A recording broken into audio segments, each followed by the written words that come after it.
kumbaga, kung bagong videographer ka, parang okay lang naman gumaya eh. Parang yun talaga yung stepping stone eh. Pero, ang problem is kung magsistay ka dun. So, dapat eventually, lagyan mo ng sarili mong flavor. Humugot ka sa core mo, sa personality mo, tapos makakabuo ka ng sarili mong style. Ang sinabi sa akin ng prof ko nung college na hindi ko makakalimutan is, parang there's no such thing as absolute originality. Parang lahat tayo influence na ng mga nauna na sa atin, mga idol natin, ganun. So, kaya parang kami din, careful din kami na, kami nauna dyan eh, ganun. Kasi parang, ang hirap naman i-claim ng ganun eh, di ba? Unless carbon copy. Nung start, wala kaming system. Walang system. So, trial and error talaga. Parang, ano yung mag-work? Paano natin i-edit to? Ano yung gagawin natin? O ano yung workflow na mas madali for us? So, taon yun bago namin na-build yun yung sarili namin na system. Pag nag-align yung stars na tamang client, tamang personality, parang nasa sayo na yun kung imi-miss mo yung shot. Parang problema na sa'yo yun. Pero, pag nafe-feel namin na may ganong opportunity, talagang buhos talaga. Buhos talaga. Lahat ng ginagawa namin, nilalabas lang namin online. Pinopost lang namin. Siyempre, gusto namin makita ng mga tao. Kasi kung wala makakita niyan, wala rin makakapansin sa'yo. So, hindi ka rin makakuha ng clients, hindi ka rin makakatanggap. So, parang mas feeling ko sa marketing side na mas mag-push kayo na i-market yung sarili nyo. Wedding videography, hindi siya madali. So, kailangan mo talaga bigyan ng oras, kailangan passionate ka talaga. Kung gusto mong parang ang goal mo is parang mag-stand out, makilala yung mga works mo, ganyan. Hindi siya overnight. Dati yun yung isip namin eh. Nung napanood namin yung mga videos, kayang-kaya natin yun. Iyabang namin.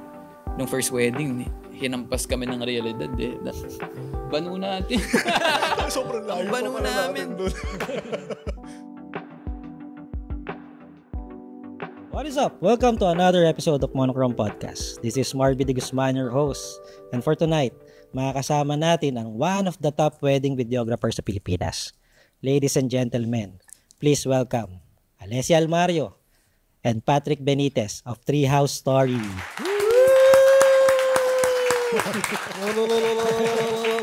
And guys, kasama rin pa na natin si Ace Ryan Ching, ang ating co-host. Yan. Good evening, guys. Boss Ace. Ayan. Paano ba nagsimula ang Treehouse Story? Ano yung bakit yung naisip magtayo ng videography? Okay, so nag-start kami. Actually, nagkakilala kami ni Patrick college pa lang. So, yun, multimedia arts kami. So, mahilig kami sa video, photography, and stuff. Tapos hanggat nagtrabaho na kami na nakita na namin tunay ng mundo, nag-work kami sa advertising, tapos, ayun, parang dun pa lang yata nag-start, mga 2009, 2010, nakita na namin parang, okay, lumalabas na yung mga wedding video sila. Jason, nila Bob, mga ganyan. Parang naalala ko yung pinakaunang wedding video na pinanood natin, yung, di pa nga yata siya wedding video eh. Yung parang mga, first time lumabas yung mga DSLR na cameras. Tapos naglabas si Jason nung video na, yung Peria ba yun? Peria, yes. Oh, kami yan. Yun, sobrang idol namin kayo. Grabe. Ang naalala ko, ang video talaga na tumatak sa akin yung All 70 na wedding, na parang collaboration yun eh. Jason, Mayad. Tsaka Bob yata. Bob. Tsaka Trilogy. So, nung nakita ko yun, kaya niya ganyang quality ng DSLR. So, parang yun yung age na parang nagkaroon kami ng pag-asa na feeling ko kaya natin makabili ng camera. So, ang unang camera na nabili ko is 550D. 550. Yun yung pinakamura na may video. Yun lang yung nag-iisang camera namin. Oo. Kasi before Pero college pa kayo nun? After college na. Before nun kasi sanay kami nung college, mga 3CCD. So, yun yung camera na fix yung lens, wala pang mga bokeh. Tapos yung age, yung nasaktuhan namin yung mga game changer, lumabas ng year na yun. So, 550D, 7D, mga ganun. Tapos nagkaroon kami ng pag-asa, baka kaya natin. Kasi hindi namin afford yung mga 3CCD, parang 200, 300. Mahal pa yung mga mahal, 3CCD. sobra. Tapos parang pangit pa yung quality and stuff. So, Wala kami ng pag-asa. So, nung lumabas yun, parang napapanood na namin. Parang gumaganda yung mga wedding videos ngayon. So, napapanood namin yan si Jason, si Mayad, si Bob. Yun yung top 3 namin. Lahat ng wedding videos sila pinapanood namin hanggat nakita na namin yung biglang may Cinema Works pa pala, may Ian Cruz, may mga... Sila Jay. Yeah. Parang okay, ang ganda ng wedding industry, ang ganda ng wedding videos. Magagawa natin dito yung mga hindi natin magawa sa trabaho natin. Parang gano'n. Kasi dati parang, production house, puro advertising work. So parang kami, okay, ano bang pwede natin magawa? Saan ba natin pwede buhos yung passion natin? Parang gano'n. Tapos hanggat yun, nakabili siya ng camera. Ako, wala rin akong camera nun eh. Parang pinagtitripan lang namin, isa lang yung lens niya nun. Parang 50mm lang na stock. 50mm 1.8, nasa ano lang siya eh. Nifty 50. 5K, 6K. Plus yung 550D nasa 30, 40K. Pero yung quality na mapuproduce mo is parang sasabay na dun sa mga professionals nun. So nagkaroon kami ng pag-asa. So parang nagme-message lang kami. Yung perspective ko, nag-work ako sa advertising as visualizer. So graphic designer. Tapos nalaman nila na, marunong rin ako mag-animate, ganyan. So, pinagawa na rin ako mga motion graphics, ganun. Pero during that time, parang nandun ako sa parang quarter life crisis. Parang hindi pa ako ganun kasaya sa career na ginagawa ko. Parang na-imagine ko naiisip ko na parang mas masaya nung college. Gusto kong maging estudyante ulit, ganyan. Tapos yun, parang 2 years nanonood lang ako ng wedding videos. As in, nabaliw ako sa mga wedding videos. Naging obsessed ako na during my free time, pinapanood ko lahat. During that time, memorize ko lahat ng mga weddings nila Jason, nila Bob, nila Mayad, tsaka Trilogy. Yun yung 4 eh. So, ginagawa namin ni Alessi, nag-message kami na nagsisend lang kami ng mga videos. Panoorin mo to, ganda na to. Yan. So gusto nyo talaga yung wedding? Nung nakita namin yung 70. Nagandahan kami sa pwedeng magawa. Di ba? Parang lupit eh. Parang may mga bokeh na ngayon. Tapos parang nagagawa mo sa wedding na maganda. Nabubuo mo yung film na yun na gano'n yung itsura.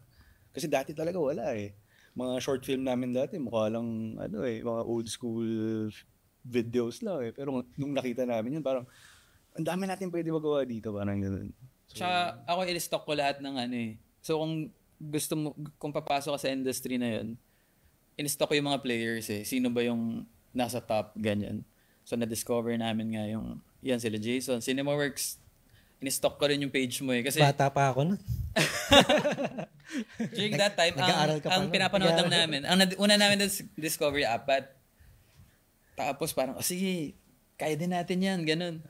Tapos makakanood ka pa ng CinemaWorks, Ian Cruz, tsaka parang, ang dami naman magaling dito sa Pilipinas. Saan tayo po pwesto dito? Parang ganun. Kami wala kaming alam.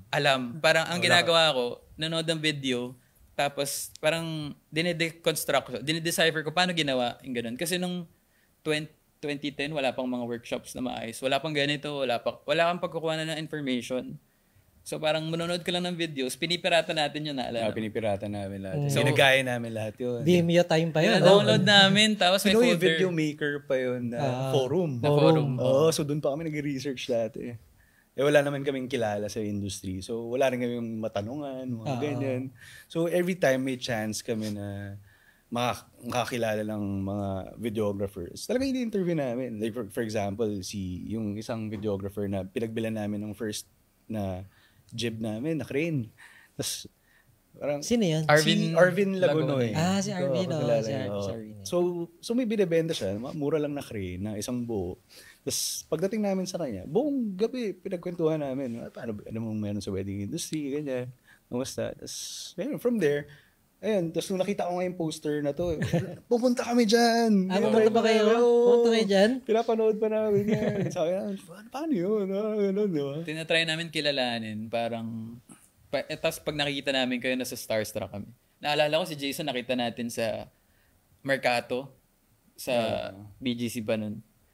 Tapos parang linapitan natin, tapos nagpakilala tayo. Wala pa kami sa wedding industry nun. So parang ganun namin kagusto, ganun yung passion namin na makagawa din ng katulad ng ginagawa nyo. Parang ganun. Ayun.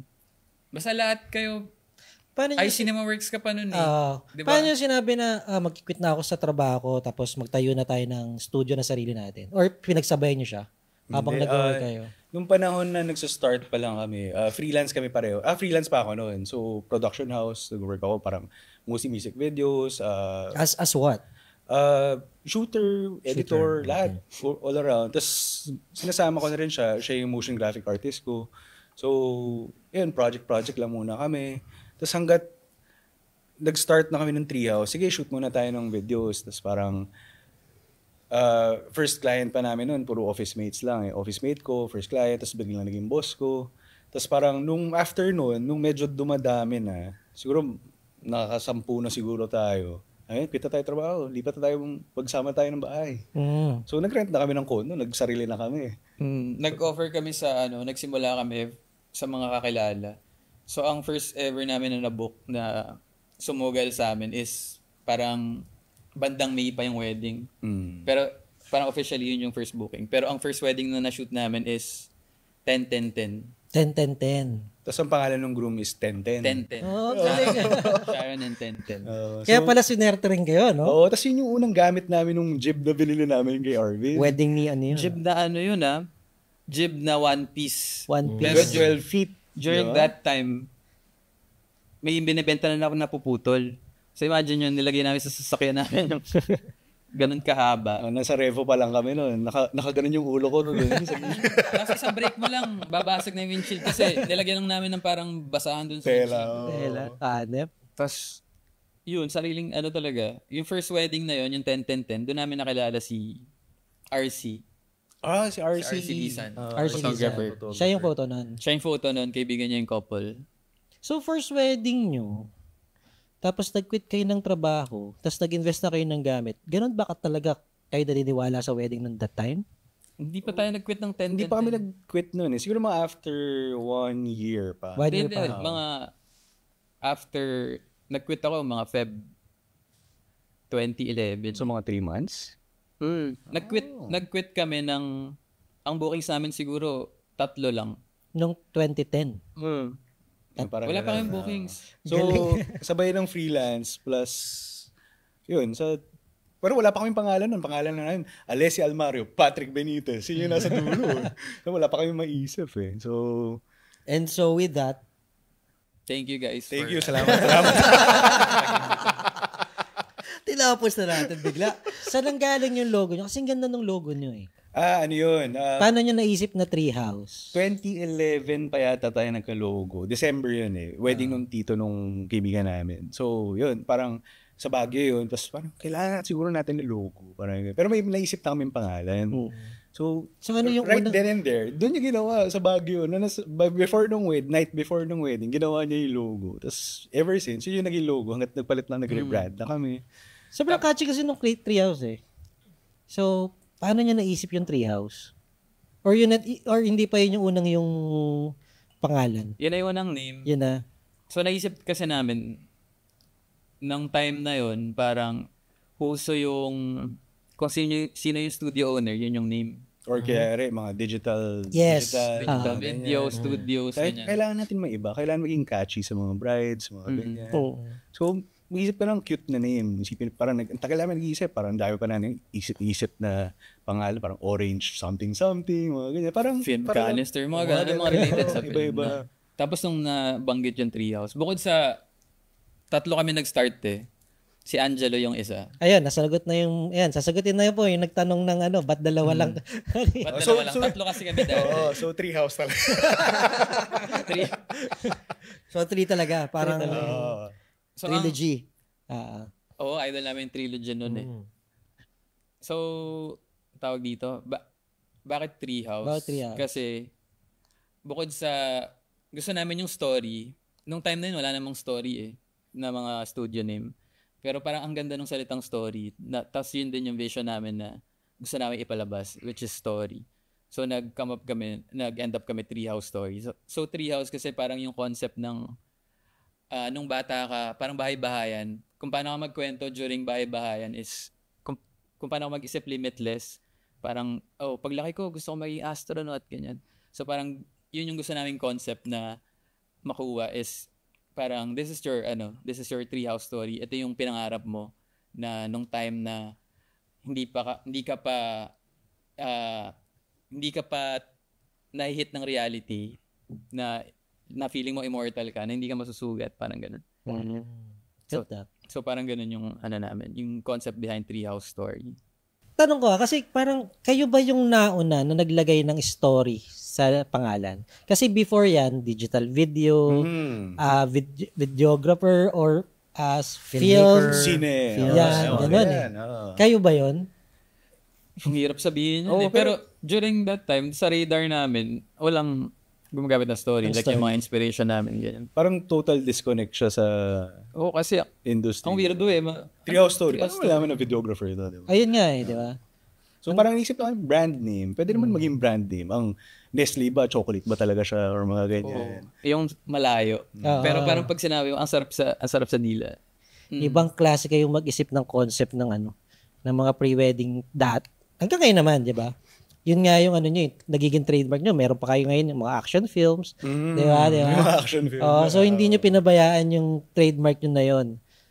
Paano nyo naisip dati na ganun yung tatahakin yung style sa larangan ng wedding videography? Siguro. Sige, feeling ko na buo na lang yun na all throughout the years na gusto namin mag-video, parang puro short films ginagawa namin before. Mga ganun yung gusto namin. Parang wala rin kaming formal training sa weddings. Hindi naman kami sumama sa ibang studio, ganyan. So parang wala kaming idea. So parang nabuo na lang siya through experience, feeling ko. Sobrang kakaiba ng mga concept nyo. May naalala pa ako noon before na kayo yung unang-unang gumawa ng double exposure eh. Na parang may bright, tapos sa mata may stars, tapos zoom in sa mata, tapos parang naging galaxy. Parang gano'n eh. Tapos, kay Angelo. Yung shoot nyo nun sa may parang Pampanga yata or sa parang open field na may sa Zambales. Yun yung prenup ni Angelo, yung partner namin nung nagsa-start kami. So, wala, mahilig lang ako parang iniisip ko kasi, kung gagawa tayo ng video, paano tayo magsa-stand out? So, yung frustration ko as filmmaker, na doon ko binubuo sa weddings, lalo sa concept film kasi, malaki yung creative freedom mo sa prenup tapos may oras ka, unlike sa SDE. So, feeling ko, doon namin binubuhos hanggang kung ano-anong concept na yung mga nagagawa namin. Pero, still, yung objective is ikwento yung story nila, pakita yung personality nila. Tapos yun, tuloy-tuloy lang, yung mga galaxy, tapos mahilig din kasi ako gumawa ng mga poetry nun. So, ina-incorporate ko siya sa mga prenup. Ano ba yung style ng Treehouse Story? Ano nyo ba sasabihin sa amin na, ito ako, ganito yung kwento ko? Nung una, para makarelate din yung mga bagong videographers. So, nung una, ang goal lang namin is makapag-produce ng videos na katulad ng mga idol namin. Pero in terms of style, di namin pinag-iisipan. As in, gagayahin namin from scratch na wala kaming background sa video. Gusto lang namin gayahin. Tapos, eventually, nung nag-shoot namin ng first wedding, yung sinasabi namin ng madali, is hindi pala ganun kasimple. Naalala first wedding natin, audio natin, bumili pa tayo sa CDR King. Bumili kami nung parang mic lang na tig 100 pesos. Na pwede kinakabit sa computer. Kasi alam namin sa mga recorders, mga ganyan. So, isip namin, okay, computer nagre-record. Pwedeng kabitan ng mic. Sige, bili tayo CDR King. Wala naman tayong pera eh. So, yung mga low budget stuff. Tapos parang, okay, sobrang dami na namin natutunan sa first wedding na okay, baka hindi ito mag-work, baka hindi ganyan, yung mga ganitong bagay na pwede natin adjust sa next. May phase kami na iniiwasan namin yung mga videos na may audio. Kasi wala pa kami pambili ng audio. Talaga? So, para music video lang lang kami sa music tsaka sa shots. Kasi yun lang meron kami. Tapos eventually, nung naka-invest kami sa audio, parang doon unti-unti namin nahahanap yung style na gusto namin eh. Which is yung malapit sa personality namin. Parang yun yung core namin, yung inuugutan namin. Which is, ang gusto namin talaga magkwento. Pakita yung totoo, pakita yung story ng couple, pakita yung personality nila. So parang yun yung dinevelop namin. Mga trial and error hanggang nandun kami sa comfortable na workflow na style na gusto namin. So, yun, parang dun na rin nakilala yung Treehouse na more on storytelling talaga eh. So nung first parang gagayahin mo lang talaga lahat ng nakikita mo eh. Parang, syempre, idol mo to, idol mo yan, pagsabahin natin to. Ano bang ginagawa ni Mayad? Ano bang ginagawa ni Bob? Ano bang ginagawa ni Jason? Di ba? Parang, from there, parang okay, gusto ko yung shots sa ganito, gusto ko yung shots sa ganyan. Hanggat pag ginagawa mo na siya parati, tapos parang paulit-ulit na siya, tapos parang okay, hindi sa akin bagay ito eh. Hindi ko to na-feel, parang gano'n. So parang kami, nagiging docu-style, katagalan, parang shoot na lang kami ng shoot, di na kami nagde-direct. Kasi dati nagde-direct pa kami, parang, tapos hanggat umabot sa point na hindi na kami nagsasalita, tapos okay, mas okay pala to eh. Mag-abang ka na lang, kumbaga. Mahanap mo yung storya. Pero yun nga, magre-record ka lang na mas matagal. Tuloy-tuloy na yung recording. Parang dati kasi nag-shoot ka lang just for the shots na okay, 5 seconds na maganda, okay ka na.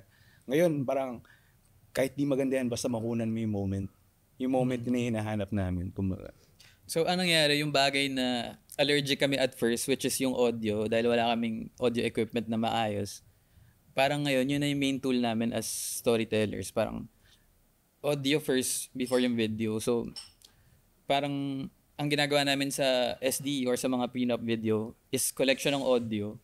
Tapos yun yung tatahiin mo as backbone ng buong video mo. Tapos tsaka mo lalagyan ng music, mga ganun. Kumbaga, kung bagong videographer ka, parang okay lang naman gumaya eh. Parang yun talaga yung stepping stone eh. Pero ang problem is kung magsistay ka dun. So dapat eventually lagyan mo ng sarili mong flavor, gumugod ka sa core mo, sa personality mo, tapos makakabuo ka ng sarili mong style. Ang sinabi sa akin ng prof ko nung college na hindi ko makakalimutan is, parang there's no such thing as absolute originality. Parang lahat tayo influence na ng mga nauna na sa atin, mga idol natin, ganun. So, kaya parang kami din, careful din kami na, kami nauna dyan eh, ganyan. Kasi parang, ang hirap naman i-claim ng ganun eh, di ba? Unless carbon copy. So parang yun yung nakatatak sa utak ko na magko-collect ako ng inspiration, tapos i-evolve ko na close dun sa gusto ko, close dun sa personality ko. Tapos yun yung i-develop namin. So eventually, yun na yung magiging trademark ng company mo. Parang ganun. Non-wedding Pilipino na idol nyo? Non-wedding. Ay, sorry. Non-Filipino na wedding videographer ako. Nung una, inuubos ko lahat ng videos ng Paper Cranes. Naalala mo Paper ba? Cranes. Paper Cranes. Yun yung isang inspiration. Ang galing nila eh. Ang galing nila na. mag-storytell din eh. Tapos ang cute ng mga videos, ganyan. May pagkamayad sila dati. Pero unang-una mayad talaga. Mayad. Number 1 ko mayad. Oo, sobrang fan kami ng Mayad. Kaya nung na-meet ko sila, Alvin, sila Phil, na starstruck talaga ako noong una. Kasi parang sila yung reason, yan sila Jason, sila Bob, si Trilogy, sila yung reason kung bakit napunta kami sa industry na to na parang dun sa trabaho na masaya kami na coming from mga medyo toxic kasi sa advertising sa totoo lang.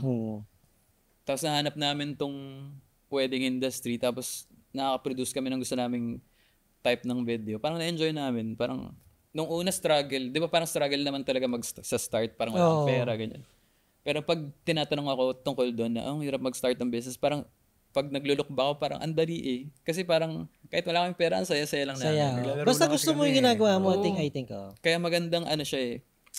Magandang foundation na love mo yung ginagawa mo. Pero ilang years ba yung tingin nyo na nag-struggle kayo bago naging okay yung Treehouse Story? Kasi parang after a year, nag-quit na kayo sa job nyo eh. Pero that time, single pa naman kayo, di ba? So, sarili nyo lang talaga iniisip nyo. Sarili lang No talaga. pressure. Kasi mahirap doon sa mga ganyan, magsisimula ka, may asawa ka, may pamilya ka. So, doon medyo mahirap yun. Pero kayo ba, ilang years yung tinagal bago naging okay yung company? So, parang nung nag-start kami, talagang totally wala kaming kinikita. Binubuhos namin lahat ng lahat ng pera namin sa gamit eh. So, start kami. Yung first shoot namin, yung engagement, parang mga 5K lang kinita namin. Tapos, kalahati. Tapos nag-rent tayo ng Kalahati slider. yun, nag-rent kami ng slider Tsaka sa glide cam. Tapos hindi pa kami marunong mag-glide cam. Lahat yun, hindi namin alam gamitin eh. Kasi bago lang na to eh. Wala naman slider dati. Dati, puro dolly track eh. Tapos yung glide cam, ano tong glide cam? Lalagay ko lang yung camera, tapos kikot-ikot lang ako, ganyan. Super glide na. Super glide. Tatakbo ka, ganyan. Tapos super glide pa kayo. Bibilis ng glide namin na ganun eh. Ayun, from there, 5K, pinang-rent namin ng gamit, tapos pinang-kaya namin, wala kaming kinita. Hanggang 2 years siguro, ganun. Na lahat invest lang talaga sa gamit. Na wala kaming kinikita, wala kaming sweldo. 2 years. Talaga? Parang, sabi namin, sige, medyo enough na to.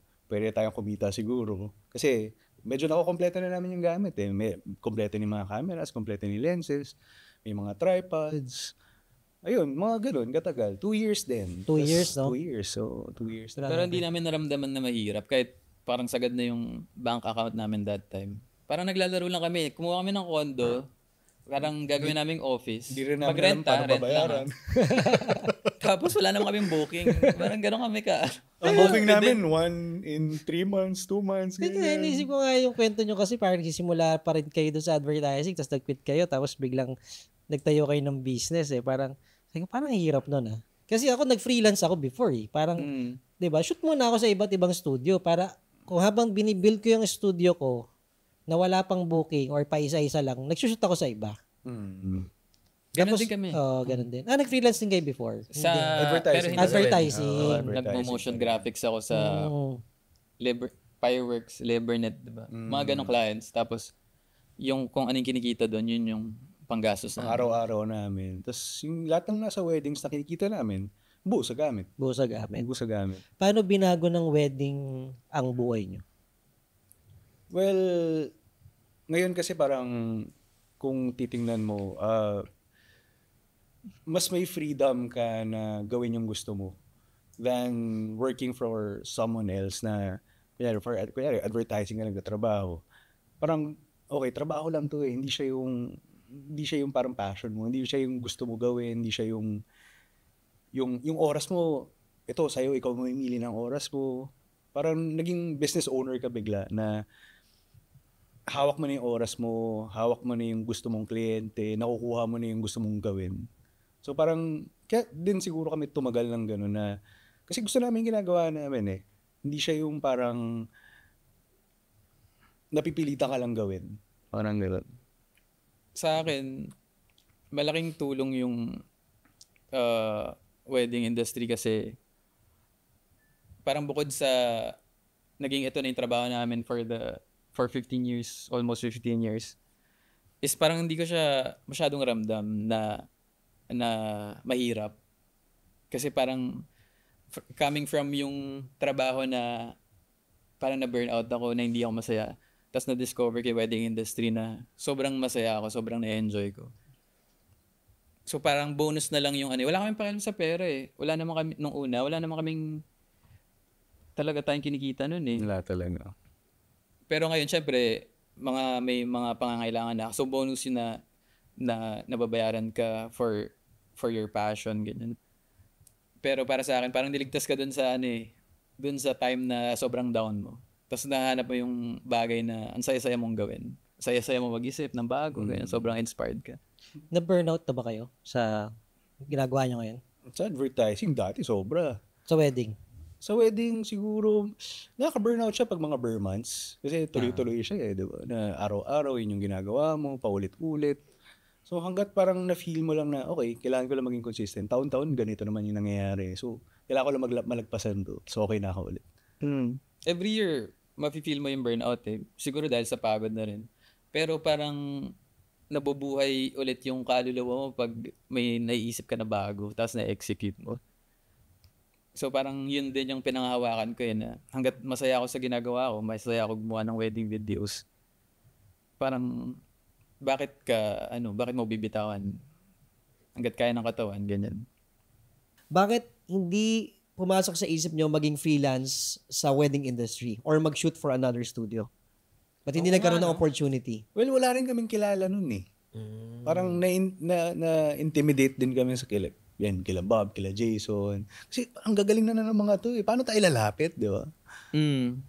Oo nga, never tayo Di ba parang hindi rin namin naisip, okay, may freelance pala. Uso pala yung freelance. Ganun. Hindi rin namin alam eh. So, wala kaming idea. So, parang, okay, tayo na lang tayo sarili. Nag-freelance kami outside weddings sa advertising. Pero sa wedding mismo, wala kaming napag-shootan hanggang ngayon. Siguro But how kasi, did you know how to do the system of that, the proper way to do it, if you haven't experienced it through another studio? Nung start, wala kaming system. Walang system. So, trial and error talaga. Parang, ano yung mag-work? Paano natin i-edit to?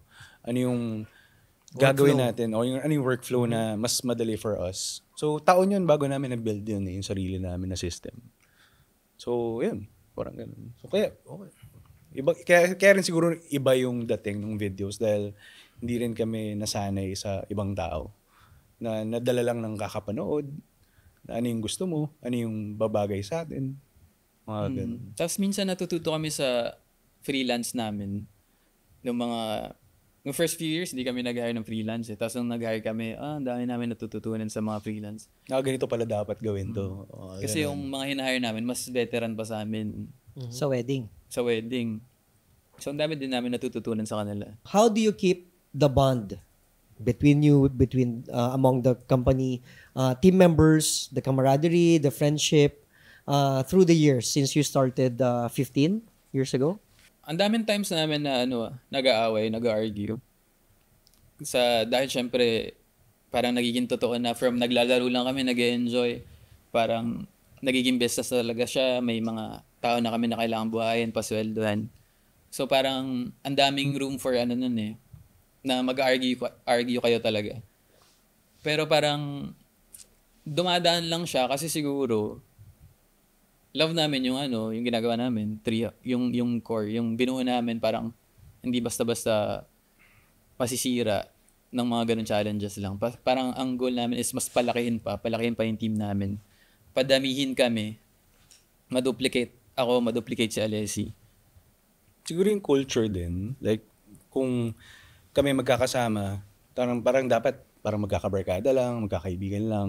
Kahit sabihin mo kaming dalawa, nag-aaway kami parate. Kung hindi mag-agree yung isa, huwag na ituloy. Parang gano'n. Mas madali na yung gano'n na ang tawag doon na pareho kayong in agreement dapat parate kung may itutuloy kayong mga bagay. Agree to disagree. Yes. So, yun. Hindi rin, parang isipin mo lang parang jowa mo to na Bawal mag-break? Na hindi kayo, dapat mahal mo siya. Unconditionally? Unconditional love, kumbaga. Try to think of it, no? Parang, if you're not doing what you're doing right now, which is, I would suppose you love so much, ano sa tingin nyo ang ginagawa nyo ngayon? Ako, siguro, it's either, pwede ako maging, kasi nung college, pinagpilian ko lang is parang architecture or yung multimedia arts, parang bigla na lang ako napunta doon dahil tinanong ko lang yung kaklase ko, anong course mo? Multimedia arts, so sige. Hindi ko alam kung ano yung sabihin natin. So, parang gano'n. Parang risk lang din. Pero yun, architect or engineer, whatever, something in that field ako. Ako, nung time na nasa advertising ako, during lunch break, nagtatawag ako ng aviation school. Gusto ko maging piloto. Kaka-graduate ko lang nun eh. Tapos nag-inquire ako, ganyan. Tapos nalaman ko yung presyo, sobrang mahal. Tapos sinabi ko sa mama ko na, gusto kong mag-aaral ng piloto, ganyan. Tapos sinabi ko kung magkano, parang 3M in 2 years yun. Sabi sa akin, tumigil ka dyan. Nanood na lang ang mga wedding videos. Hindi na tayo ngayon. Siguro hindi ko nag-wedding, baka tinry ko yun. Parang, mas gusto kong i-develop tong ginagawa ko ngayon. Mas gumaling pa, ganyan. Kasi feeling ko, ang dami pa namin ma-offer ng mga ideas na hindi pa na-unlock eh. So hanggat may ganun ako sa utak ko, parang hindi ako titigil. Ilabas nyo na kasi yan.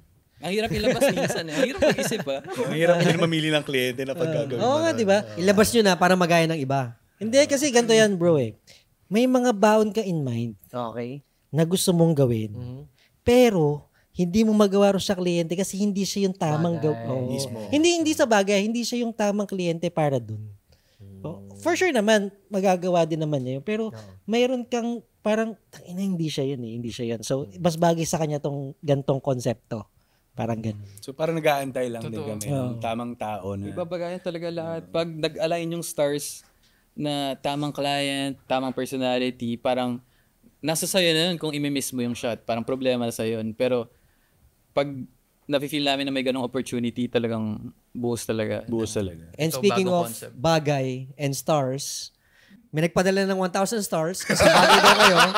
At eto na, Benny, 1,000 stars, care of Pepe Fernandez. At isang malakas at malaking kiss daw, sabi ni Pepe. Iano ka na lang kay Pepe, reimburse ko na.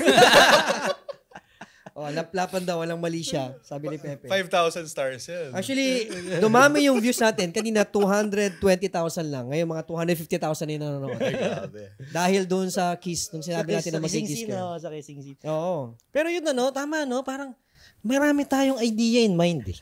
Na parang sige kahit i-break na yung style ko. Kahit hindi na ako yung lumabas pero magawa ko lang sa yan kasi bagay sa iyo, di ba? May ganun din ba kayo? Totoo. Halimbawa, actor yung couple mo. So, hindi ka nagdidirect pero parang bagay magpa-acting sa prenup. Ganun. Pero may concept. Ganun. May objective pa rin. Yung mga ganun, parang hindi ka naman mag-stick sa isang style na parang, ito lang ang ginagawa ko, ganyan. Pero pag may dumating na tamang chance na ilabas mo yung at the end of the day, pagalingan mag-isip eh. Kumbaga lahat ng cameras natin, pantay-pantay lang ang quality na napoproduce yan eh. Pero nagkakatalo tayo kung paano tayo mag-isip. Gaano tayo ka-determined na ma-execute yung idea na naisip natin kahit gaano pa kabaliw. Minsan nga kahit sobrang pangit ng camera mo or na equipment mo pero sobrang ganda ng concept mo. Totoo. Po siya, panalo pa rin yung video mo. It's the painter behind the brush. Oo, di ba? So ngayon, hindi na camera ang labanan. Ngayon, ginagamit na nila. Iba-ibang camera na eh. Kahit na yung mga normal na handycam na lang, kayang-kaya na eh. Di ba? Gumagamit. Pinapadali lang niya, but it doesn't mean that it's efficient at the Parang same it's up time. to us na kung ano yung gagamitin nating tools na para ma-enhance yung gawa natin. Sa field na to, ang best tool na bit-bit mo lagi is yung creativity mo eh. So parang yun yung dapat yung i-hone mo through the years. Kumbaga mas i-develop mo or dapat sabay pero mas malaki yung sa skill eh, di ba? Oo. Mas malaking percent yung sa skill kaysa sa equipment eh. Unang-una makakamura ka na, di ba? Pero maganda yung trabaho mo, di ba? Yun yung problema ni Alessi. Ang problema ko mag-isip lang ng concept. Yun nga yung maganda sa inyo kasi dalawa kayo. Kumbaga, ako, CinemaWorks, mag-isa lang. Tumutulong din naman syempre yung ka-teammates ko. Pero sa decision making or kung ano yung video na gagawin, ako lang yun. Unlike kayo, nabawasan na yung, sige, ipapaubaya ko na sa yung creativity basta ako lahat sa equipment. Diba? Hindi ka naman problema sa equipment kasi malaking factor din yun sa pag-iisip eh. Babawasan ka ng load. Mas nakaka-focus ka sa dapat mong gawin. Totoo. Kaya believe din ako na in solo studio owner. Mahirap. Parang na-imagine kong hirap. And speaking of having the two of you, as a treehouse story, ano sa tingin niyo ang other points aside from the actual storytelling and all that makes Treehouse Story a very unique company? Siguro nasama na rin siguro yung training namin before sa advertising na na-implement namin ngayon sa weddings. Kung paano mag-work yung industry na parang may sistema sa loob. Kasi throughout the years, nung nagsa-start pa lang kami, wala naman kaming system. Wala kaming kahit anong... happy-go-lucky lang kami. Tapos hanggat nabuo namin yung system within the company na okay, ito yung may sinusunod tayo, may mga tao na tayong dinedelegate na ikaw dapat gumawa na to, ikaw dapat gumawa niyan, na hindi lang ako yung gagawa ng lahat, na kailangan tulong-tulong tayo dito. Na may mga katulong kami, kumbaga. So more than yung video output, siguro yung system na yung behind the scenes, yung hindi nakikita sa camera, yung sistema na binubuo namin na may isang tao na mag-handle ng inquiries na dapat ma-replyan agad. Kung may mga revisions, may concern, ma-replyan agad. May isang tao na is assigned meron kami head of post na may nagka-quality control ng lahat ng editors. Tapos meron din kaming, kumbaga binubuo namin system na ang vision namin is pangmatagalan eh. So even yung pagbubook ng shooters and driver, may isang naka-delegate siya lahat. So parang yung team mo is focus sa ginagawa nila. Editor ka, focus ka sa editor. Wala kang iisipin na logistics. Kung shooter ka, focus ka sa shoot mo. So parang ganun. Siguro yun yung trick na mga maliliit na bagay na hindi nyo alam na makakatulong pala. Tapos isa pa na siguro na practice na ginagawa namin is willing kami gawin yung mga extra steps kung ano yung training sa prod, ginagawa namin sa event videography. As simple as mag-shoot lang kami pag tama yung shutter angle, na may tamang shutter speed, may tamang aperture, may tamang ISO. So sa ISO, strict kami doon na 800, 12.8 lang ginagamit namin. So ang mga extra step namin, mag-ND filter kami. Naalala ko, mayroon sa Instagram namin nag-comment na bakit kaya nag-ND filter indoor, ganyan. So yun yung reason. Kasi gusto namin makuha yung tamang shutter angle na. Kung paano yung tamang rules of photography, videography. Yung mga small details na technical na for sure di na napapansin ng client yun Pero kami, kasi yung iba gusto lang mag-shoot to. Sige, kahit anong shutter ko, hindi mo mapapansin ng kliyente to. Yes. Ako lang makakapansin na to. Pero for us, kailangan sundin yan kasi nakikita ko Ako mismo parang, okay, parang ang gulo Parang may gusto ko May mali, no? May mali di ba? Parang kahit sa mata ko, gusto ko perfect siya. Yes. Parang ganun. so para magawa mo yun, gagawin mo extra step, mabili ka ND filter, ganyan. And feeling ko willing kami gawin yung mga ganun. Shoot kami na S-Log, mag-monitor kami. So feeling ko yun yung mga ganung detalye nakaka-add sa quality ng output na napoproduce. So yun. Tapos pag non-wedding projects kami, madali na namin ma-apply. Kumbaga, praktisado na kayo sa wedding. Di ba? Ng mabilisan. Yan, pasalamat muna tayo sa ating sponsor, especially yan. First, syempre, yung CinemaWorks Wedding Art Film, no? Sa pagpo-produce nitong podcast. And then next, yung Aperture Philippines. Yan. Treehouse, Aperture Yes, din thank yan. you Aperture Philippines. Grabe. Thank you Hollyland Philippines. Yan. Sino pa ba? Yan lang naman dalawa Then yung paparazzi kay Boss Nico Kyogi. Yan. With 5C. Henry's Cameras PH. Yan. Salamat din po sa Tumblr and sa token, no? Mamaya may bibigay tayo. And si MQ Group, no? Kay Sir Christian and si Casey. Maraming salamat po. And then Manila Craft. Yan. Thank you. Maraming salamat sa drinks. Ayan. Si Manila Craft yung may bigay niyan. And syempre, ang Stellar Stories. Nandyan si Imon and Egay. Sila yung ating back-end. Si Ega yung ating switcher, no? Yan. Kaway-kaway ka naman niya kahit wala ka sa camera. Yan. Ang ating director ngayong gabi. Ayan. And then si Imon yung ating nag-aano sa camera. So maraming salamat. And then syempre yung Roundhouse Production kay Jason Orquiza. Salamat sa pa-dinner ha. Thank you very much. And syempre, the one and only Ace Ryan Ching. Create Sundays. Yan. Number guys. 1. Yan. Number 1. Dyan. Thank you. Maraming salamat po sa mga sponsor. Guys, yung mga sinabi ko po, i-like nyo lang po yung page nila, tsaka yung nila, Instagram, tsaka yung YouTube kung meron man. Kasi sila po yung bumubuo talaga nitong monochrome. Kung wala tong mga to, baka natigil na tong show na to kasi magastos po talaga. So hindi ko naman po kayo inuobliga na magbigay ng stars. Maraming salamat po sa mga nagbigay ng stars. And syempre, yung YouTube channel din natin, no, naka-monetize na po yan. So meron na akong 300 pesos. Sobrang laki. So hindi yun, i-like nyo lang po. Malaking tulong po yan. No? So yan, hindi nyo naman kailangan magpadala ng stars. Nasa inyo yan kung basta makatulong kami, makapag-produce kami ng magandang video, makapagkwento kami ng mga istorya ng mga idol natin, masaya na po kami. Yun. Pero kung nagbigay sila ng stars, bonus po yun. bonus. Bonus Maraming po yun. salamat. Maraming salamat. Yan. Magkikiss daw yung host pag 5,000 stars. 5,000. Ayan. And, Yun, may question ka pa. yes sir, may question tayo. Ito na. Medyo pangdiin na tong next question natin. For the both of you, Alessi and Benny, what do you think is your greatest fear as a filmmaker, as a videographer? Well, sa amin nangyari na kasi before yung greatest fear namin is yung makoruptan ng hard drive. So, nung nag-start pa lang kami, medyo tipid-tipid pa, di ba? Isa lang yung backup namin, isa lang yung hard drive namin. Tapos, mga first 10 weddings namin siguro yon. First 10 First 10. Biro mo, nagsisimula ka pa lang. Tapos nakorap yung hard drive. Nagkiklik-click na. Pagsaksak mo, hindi na gumagana. Tapos yun, parang dun pa lang, shit, ano to? Parang masisira na tayo dito. Parang pag nangyari yun, wasak ka eh. Parang lahat Wala na treehouse. Wala Yung na treehouse, nag-iba na. Diba nagsisimula? Wala na yung bahay. Oo. So parang yun, yung pinaka-greatest fear ko is masira yung content or hindi kami makapunta sa shoot, mga ganyan. So, yun, hanggat kayang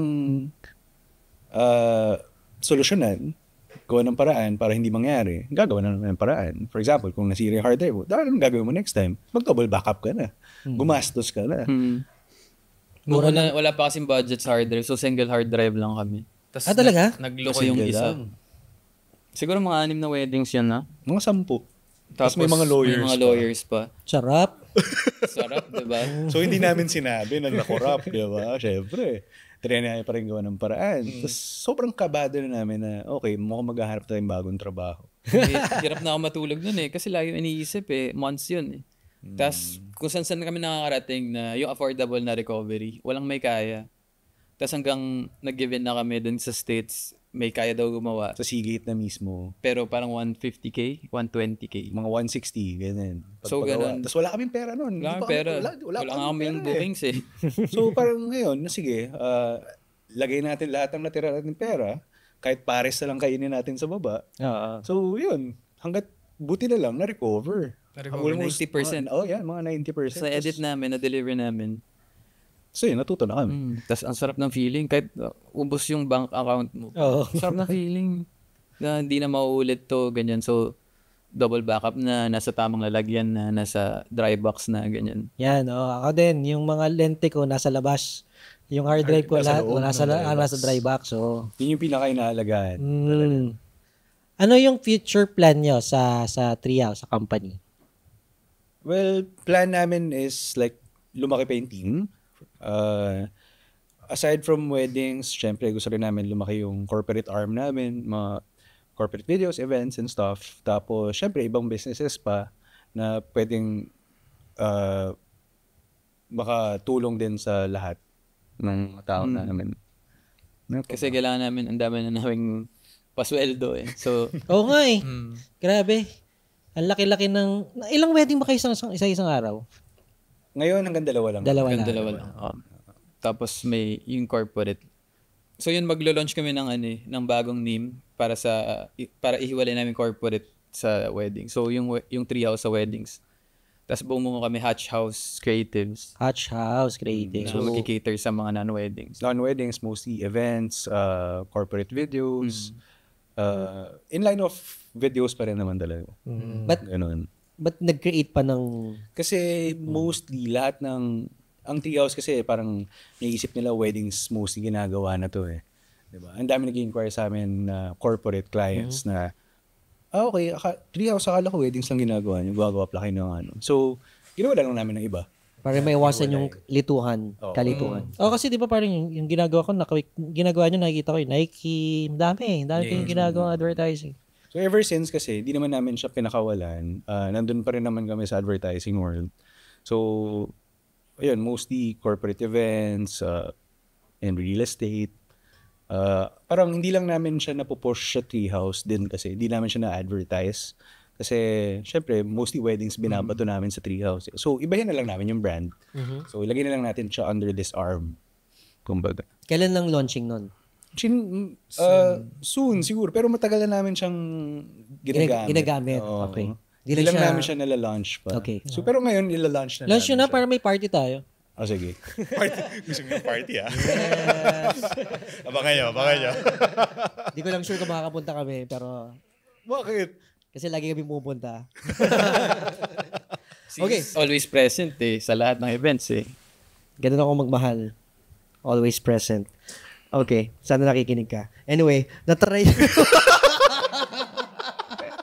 Sino yan? Sino yun? Hindi ko alam Ito, may tanong dito. Alright? Galing kay Sir Rejun Amistoso. What can you advise for the starting editor in doing SDE, wedding, or debut? Advice sa SD editor? Yes, for an editor, for a starting editor, sa isang baguhan na editor. Sino ba nag-edit sa inyo dati? Sang SDE? Nung first, pareho sila. Pero ngayon di na, no? Or meron pa rin?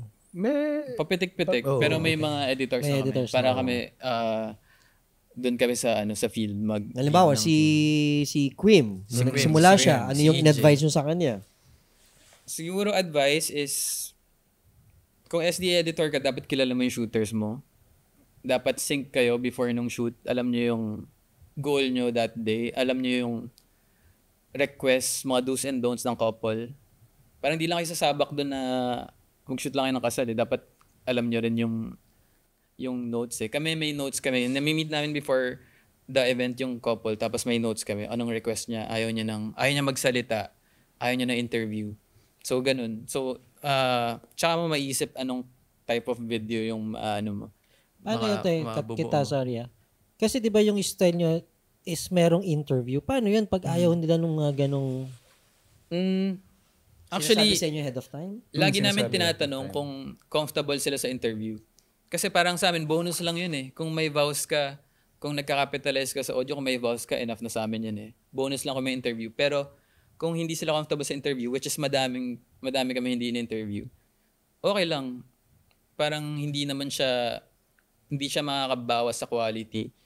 Kasi minsan, kung mag-shoot kami kasi abang eh. So, para sa akin, hindi ka masyadong, kung walang interview, hindi ka na mapanghihinaan. Pero mag-abang ka ng mga quiet moments. Na sinabi ko nga dun sa last talk, yung mga quiet moments, yung minsan mas nagsusumigaw na emotion na ang ganda ilagay sa video kahit walang audio. So parang nasa tamang lang eh. Kung may rhythm yung pag-edit, parang kahit anong request ng couple, kaya nyo pagandahin, di ba? Parang ganun. So, ako, nagsisimula ako editor, ano yung kailangan kong gawin para mapadali yung trabaho ko? Yung technical, meron na kaming kung paano yung paggawa ng folder. Tapos, so, naka-preset na yun, Per wedding, naka-organize na lang todo. So, from shooters pa lang, hanggang sa pagdating sa editor, naka-organize na lahat ng files. Tapos, yung foldering, ay yung file management, pinaka-important. Kung saan mo hanapin yung mga clips mo. Kung dapat per shooter may assignments, dapat alam mo kung ano yung assignment niya para alam mo kung saan ka uhugot. Tapos, syempre, yung number one sa akin is yung consistency na gawin mo lang ang gawin hanggat ma-perfect mo yung ginagawa mo. Na kahit taon pa abutin yan, hanggat hindi mo pa rin na-perfect yung craft mo, gawin mo lang.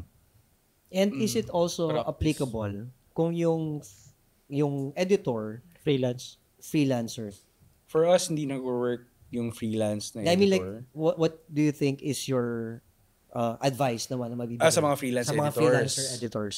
Okay. Manood lang kayo ng manood ng mga videos. Gayahin lahat na nakikita nyo hanggat makuha nyo yung gusto nyo gawin. Parang ganun sa akin. Kasi ako... Sa freelance, as freelance. Kasi ako, nanonood lang ako ng mga videos eh. Lahat ng tutorials, lahat ng knowledge na pwede kong mahugot sa YouTube, lahat ng pwede kong mapanood. Technicals, mga ganyan. Tapos digest mo lang lahat yun. Tapos labas mo sa craft mo, sa pag-edit mo. Manood ka lang manood. Yun lang yung advice ko sa kanila. And ideally, with that explanation, ideally, magkapagtayo sila ng sarili nilang studio. Kasi sometimes, parang matatago lang nila kasi freelance ka sila. So, iba yung output ng particular studio. Kasi pag freelance editor ka, depende ka sa style ng studio. So, sa pag-edit mo, syempre, ikaw may sarili kang gustong style. So, kung may sarili kang studio, magagawa mo yun. So, para magawa mo yun, kung anong position ka ngayon, galingan mo lang ng galingan na hanggang mag-stand out ka, hanggang ma-acknowledge yung trabaho mo. Tapos yun, from there, parang tuloy-tuloy mo pa, ihon mo lang ng ihon, parang hindi ka magsa-stop na matuto, na mag-evolve. Feeling ko yun yung trick eh. Kasi yung iba napanghihinaan na ng loob eh. So, dumating din kami sa point na yun, pero parang break lang ng konti, tapos banat ulit. Yung nga sabi nyo kanina, di ba? Yung craft nyo parang 2 years. Di ba? Or 2 years, di ba? Wala talaga kinikita yun. Wala kinikita. Tapos, yung skill nyo, parang ginanggagaya lang kayo. Tapos, nung after 2 years, yun nyo lang talaga nahanap yung talagang, di ba?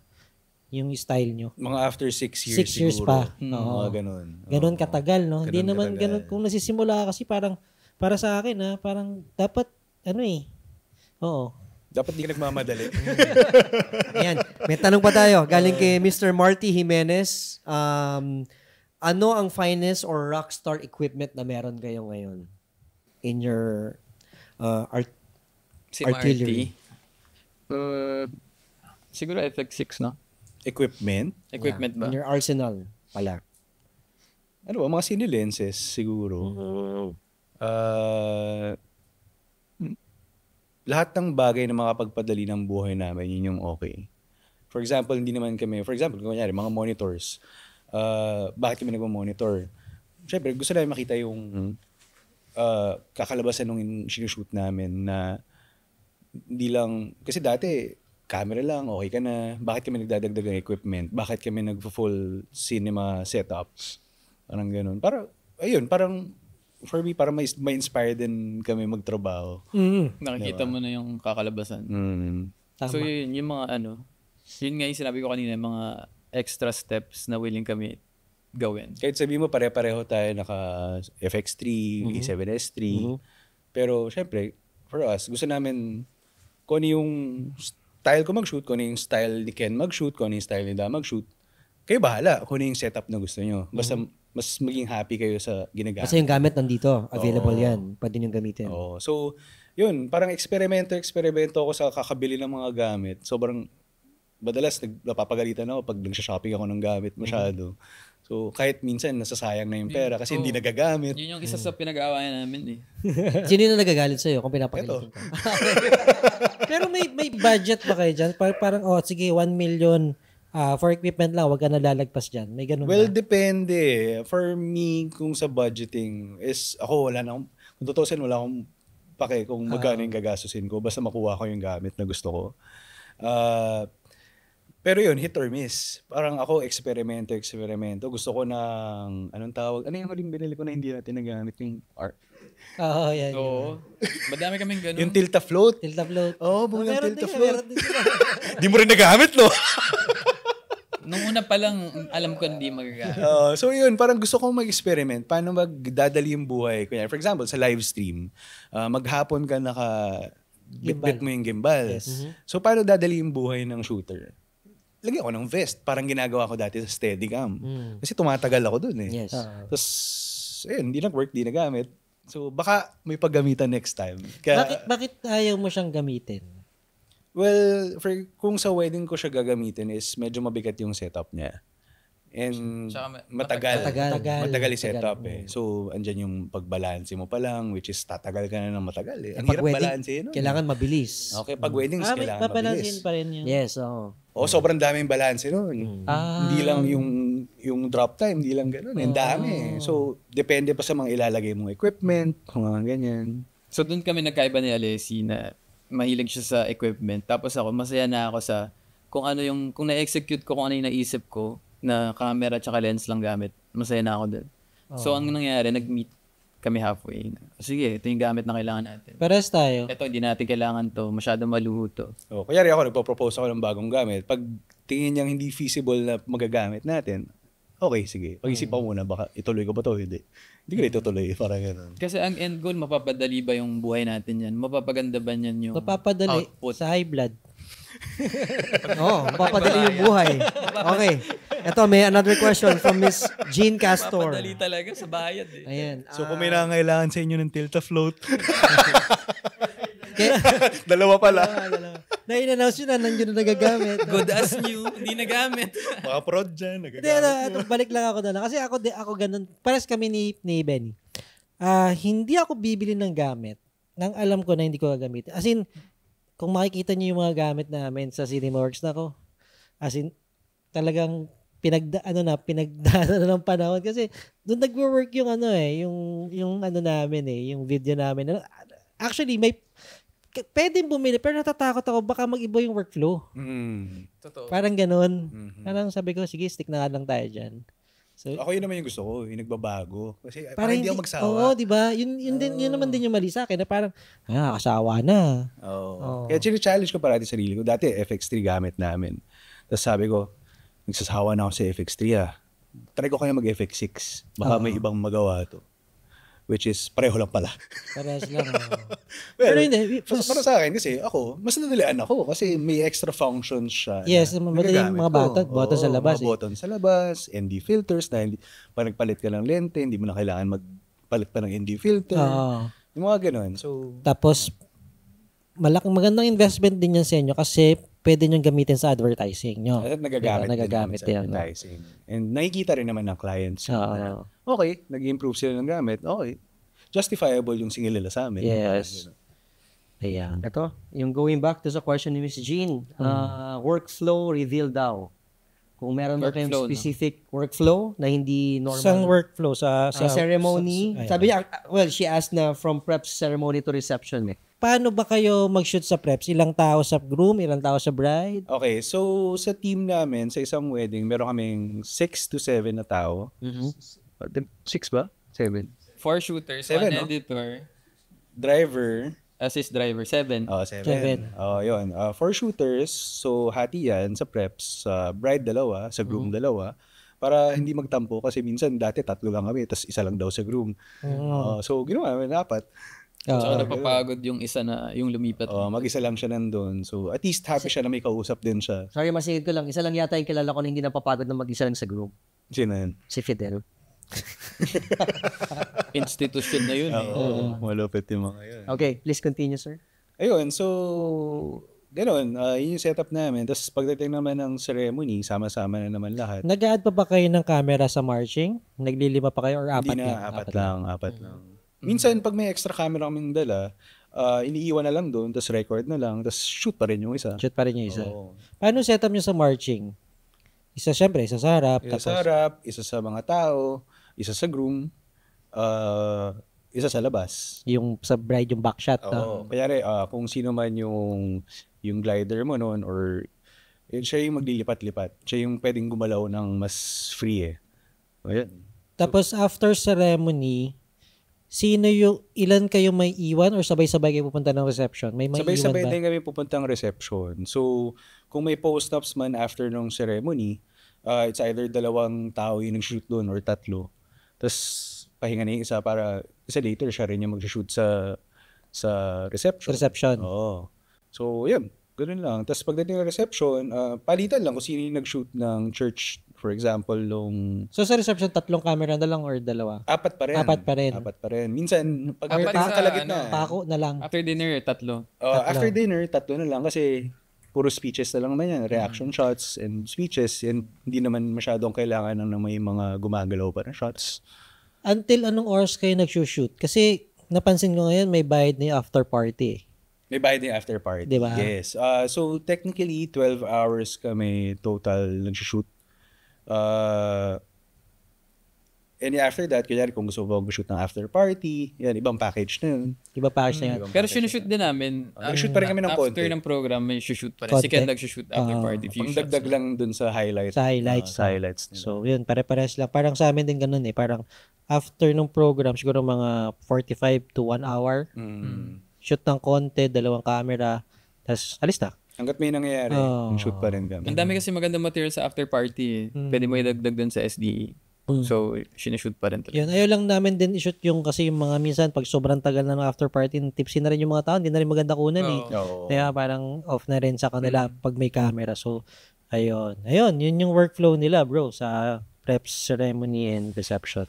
Parang pare-pares lang din naman. Oo, pare-pares lang naman. Ano lang yun, kadalasan yan tinatanong sa photo or video, ganyan, ano yung workflow, proper workflow.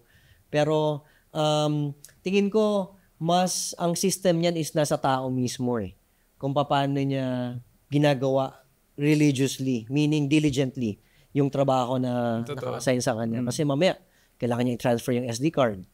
Tapos, may iba pa siyang gagawin pala. So, yun yung tingin ko main difference with you.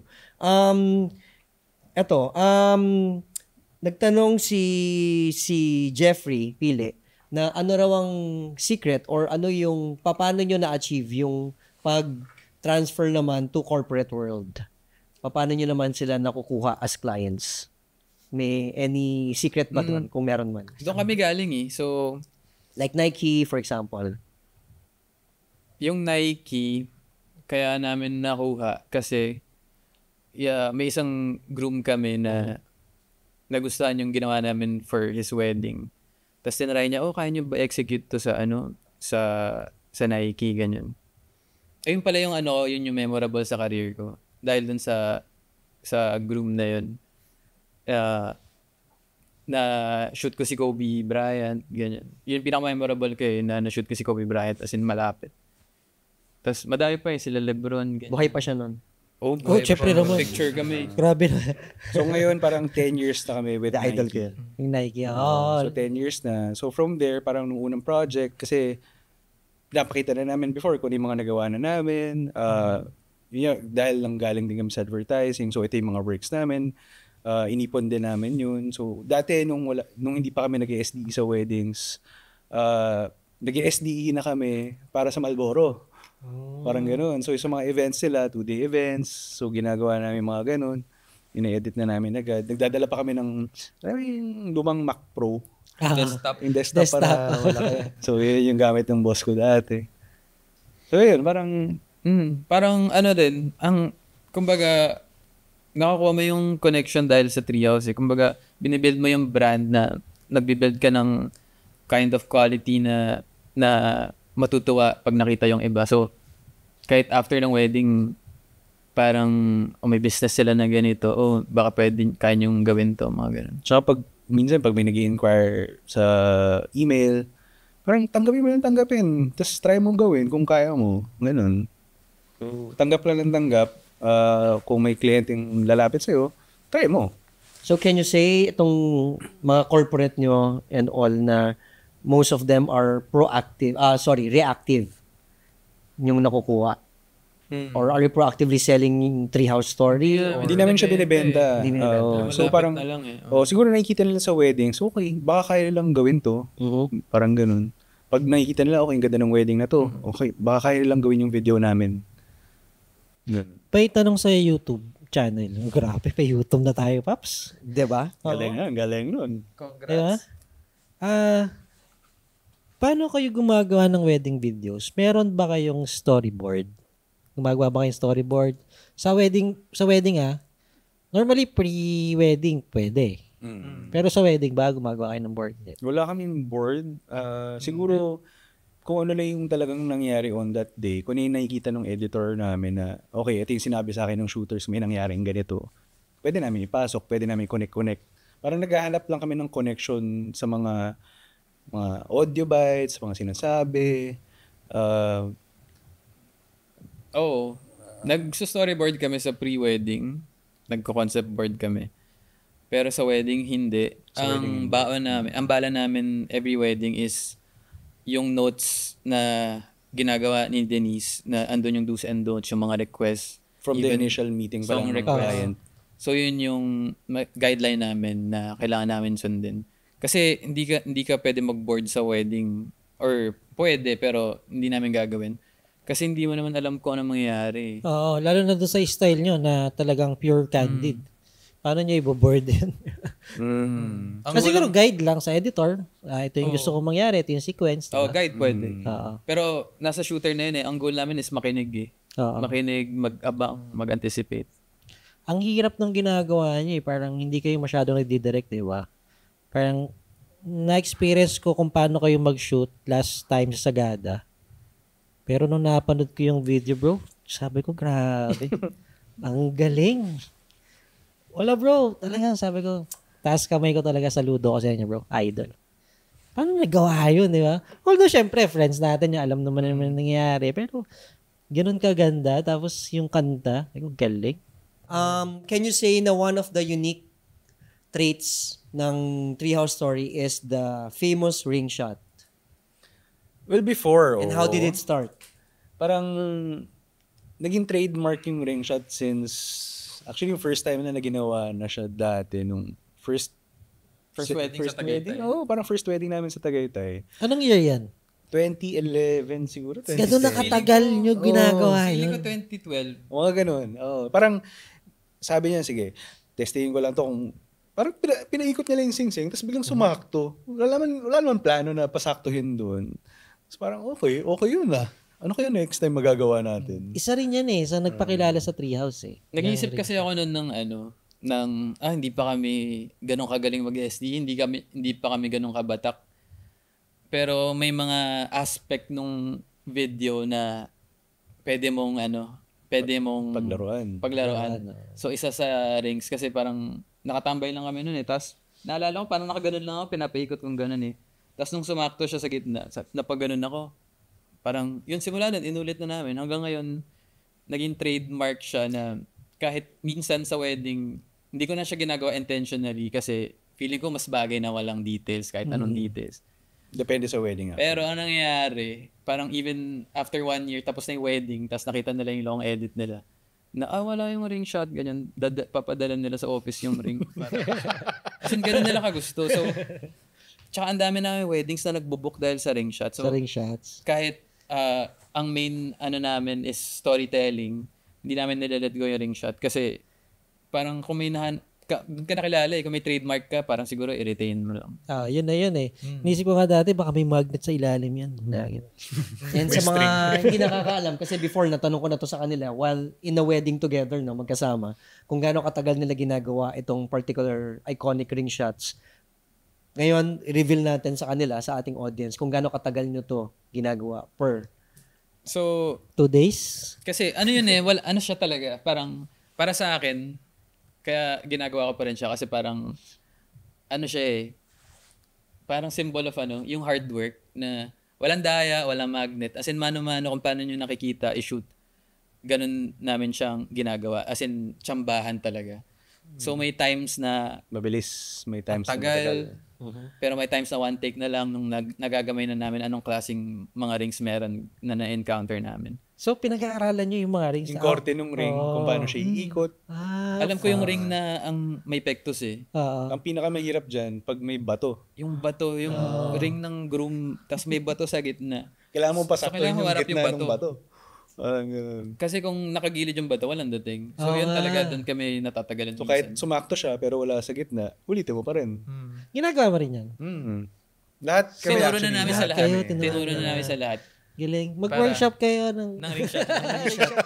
So mga like 1 hour, di ba? Like sabi mo sa akin before, pinakamatagal na siguro yung mga 1 hour. 30 minutes to 1 hour. Pinakamatagal na yun. Pero ayoko rin kasi mag-focus dun sa ring shot. Kumbaga sa kabuuan ng video, palamuti lang yan Pero ang kailangan nyo i-on is paano magkwento. Paano mag-shoot. Ganda nun. Palamuti lang ang ring. Kailangan Minsan, mo para sa ikwento. Hindi, totoo naman Hindi siya kailangan ilagay sa tubig. Style ko yun Walang pakialaman sa style. Ba't ako pinipigilan? Kung yun sa kanila, ang style nila umiikot, sakto. Yung sa akin, tubig. Oo. Yung mga ripple na ang ganda ng light. Sabi nga ni Mayo, nag-shoot kami nakaraan sabi niya, Marps, ba't di ko napanood yung ring na may tubig? Sige, na naman. Hinahanap na rin. Hinahanap na rin Mayo. Talagang yan. Ayun, so yung mga ganun trademark, ang laking tulong din. Di ba? Na nagsa-stand out yung studio mo, kilala ka para dito. Minsan nakukornian ka na gawin yung bagay na yun, pero minsan yung kliyente na nag-insist na, gusto ko yung may ganito, gusto ko yung ganyan. Diba? Minsan kasi di bagay. Oo. Pero kung pwede mo naman siya itawid kasi rings pa rin yan part ng story nila, part ng wedding. Yep. Hanggang kailan nyo gagawin tong videography? Hanggat kaya. Kasi pwede mo naman siya ipasa sa mga tao. Pwede naman kami magturo. Hanggat may willing matuto, gagawin namin. Nice. And ito, galing kay Mr. JB Delgado. Meron ba kayong dream wedding location or concept na never nyo pa nagawa or nagawa nila, gusto nyo nang ulitin? Sa pre-wedding. Ako sa stage ng career namin, sa daming beses na namin, tagal na namin nag-shoot, parang sa location wala, pero mas sa couple, like kung may interesting na story, mas gusto ko ikwento ng mas maganda, parang ganun. Mas focus na ako sa wala na akong pake sa location or kung gaano ka-grand yung isang wedding Pero ang ganda ng story nila, ang ganda ng binabato nila sa'yo as videographer, as editor. parang yun parati yung dream ko eh. Na nagmamatch lahat, nag-a-align lahat ng stars na may mga weddings kasi na ang ganda lahat na nangyayari. Tapos ang ganda ng connection ng audio. Like yung sa Sagada, isa yun. Isa sa mga favorite Isa ko rin yun. yung kay Nico. Ang sarap i-edit nun eh. Kasi ang dami kong audio na nagko-connect eh. Parang Bukod sa start pa lang, papunta ka pa lang doon. Ganda na eh. Papunta pa lang kami, nasa bus pa lang kami. Alam ko na maganda yung wedding natin. Pero ito ba, nasasabi nating maganda kahit na hindi natin kilala yung kinasal? Di ba? Ang dami, Mararamdaman mo na ang dami namin weddings na hindi namin ka-close or kakilala. Pero same feeling na para sa'yo, parang, ang ganda, nag-a-align lahat, nagmamatch lahat ng nangyayari. Walang aberya, ganun. Pero in terms of location, wala na siguro. Wala. Parang kahit saan to eh. Kahit sa Pilipinas nga lang lahat eh. Okay Di ba? lang. Pet, laban eh. Nasa tao, nasa subject na kami. Yun yung dream namin. Kung ano yung kaya i-offer din nung ano. Kasi teamwork yun eh, para mapaganda yung video nyo. Ano yung kayang iba to sa'yo nung subject mo? Kasi napapanood ko yung pre-wedding nyo is more on story talaga. Kinikwento nila yung love story nila. So kahit sang location yan, di ba? Kahit saan ba? Kahit sa bahay lang nila. Hindi na nga nila kailangan magpa-stylist ng damit di ba? Bihira na rin naman tayo. Minsan sinasabi na din namin na ano eh, baka kaya nyo na to kasi minimalist lang. Na minsan kasi hindi bagay yung gown dun sa naisip namin na ano, hindi bagay yung sobrang formal sa mga concept na naisip namin. Mas nagiging casual lang ang karamihan. Sobrang casual lang. Sa story talaga kami nagpo-focus. And speaking of minimalist, ano yung isang bagay na natutunan nyo dahil sa pandemic? Dahil sa pandemic. Dami. Oo. Kung meron ng Grabe yun. isa or dalawa, maybe. Kailangan mo siguro mag-adapt parate. Kung ano mang sitwasyon, kung ano mang status mo sa buhay, kailangan mo lang mag-adapt para, syempre human nature na kailangan natin mag-isip paano tayo mabubuhay. So, nung pandemic, lahat ng events, wala. Lahat ng trabaho natin, wala eh. Zero eh. So, paano mag-isip ka? Anong gagawin mo? Di ba? So, nag-isip kami, paano ba tayo mabubuhay yung treehouse para natin bibigyan ng trabaho yung mga tao natin. Yun, isip kami, sige, try natin yung live stream. Di ba? Kasi, minimal na tao, magagawa natin yung work. Makapag-cover pa rin tayo ng events. Matutuloy pa rin natin yung trabaho. So, yun yung bumuhay sa amin ng pandemic ng live stream. Kasi before magsarado, nagpipeak talaga ang treehouse na eh. Tapos, biglang nag-pandemic, burado lahat ng bookings. So, gumawa kami ng package na live stream. Inaral niya Leslie since siya yung technical dun. Oo nga, kayo rin nagpasimula yung live stream. So, yun. Tapos, since walang wedding, nagpa-practice kami sa Bawal lumabas. balcony ng condo. So, nagla-live kami. Ng traffic. Nagla-live kami ng traffic. Pero multiple cameras na isi-switch na maayos, ganyan. Tapos may music lang na parang screensaver na magandang music, panoorin mo lang yung traffic, ganyan. So, nagsiswitch kami. Si Alessia nagsiswitch, ako nagka-camera. So, ang ginagawa ko, Lipat-lipat siya ng behind the camera. scenes, takbo-takbo ako. Lipat, ganyan. Pero pag pinanood mo, sawabe lang. So, So, yun yung makuha practice. namin. Tapos, yun, turo na rin namin sa mga tao, paano nyo gawin to. Paano yung coordination nun nung sa live stream? Dati, nung wala pa kasi may mga comms. Di ba? Wala pang comms sunod. Oh. So, unang ginawa namin, yun, radyo-radyo. Tapos biglang napunta na sa Discord na naka-headphone. Nag-Discord pa kami Nasa sa phone para cellphone. tuloy-tuloy kami Nagdi-data. makapag-usap para hands-free. So, ang ingay noon, ganyan. Tapos, paano ba? Nag-tally light pa tayo. Tapos, bumili pa kami ng tally lights para alam namin kung Ang mahal ng tally saan light. pupunta yung cameras. Parang naka-wifi pa yun. Na wireless na tally lights eh. Wala naman Hindi wired rin pa ng tumagal, mura eh. nasira din. Ayun, hanggat nakuha namin yung sistema na nabuo. Okay, communication, parang bigla lang, pero kailan ba tayo nagka-comms?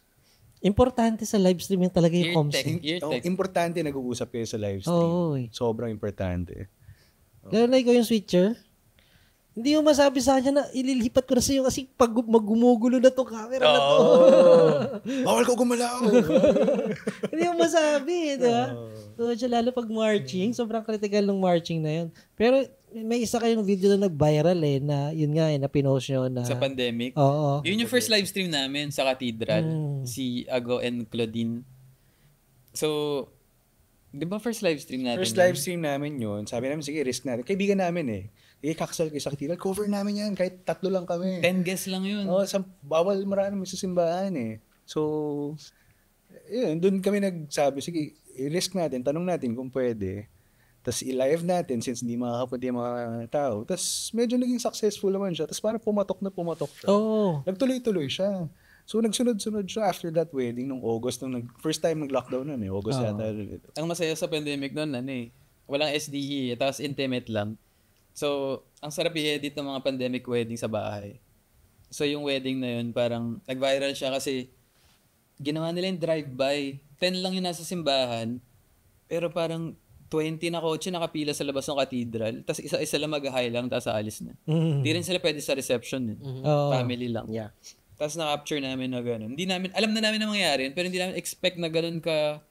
Ganun puputok. Ganun kaganda yung nangyari. Ganun ka heartwarming.